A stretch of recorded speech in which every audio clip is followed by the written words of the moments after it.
Ustoz Shrifu, bugun menyuda nima? Keling yaxshi qiz. Bugungi menyuyimizda mana shu narsalar bo'ladi. Sizga detoks tayyorladim. Siz ichib qiling. Rahmat. Yaxshi qiz, bu sizni eng sevimli supingizdan bo'ladi. O'zi necha yoshda ovqat pishirgansiz? Kichkina bolaligimda. Bitta narsa aytaymi? Ayting. Bolaligimda Shahrizoda ismli qizga ovqatlar pishirib beraman deb niyatlar qilardim. Yozib qo'ymagansiz haqqa. Chechetsani yaxshilab yuvib olamiz. Uzumni yechib turamiz. Chesnok. Qiymaga ham tomat soladim. Kiyimlar kiyib macho bo'lib bilib olasiz.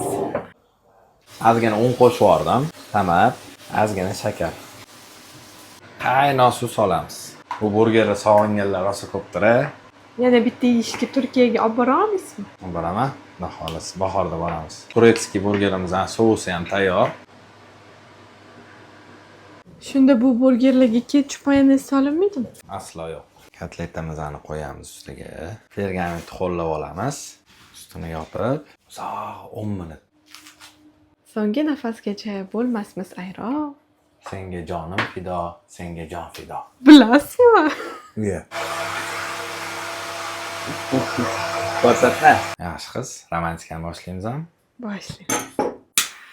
Salatimizni, Menga hammasidan ham burger qiziq bo'ladi. serdechka tizib bering. Original.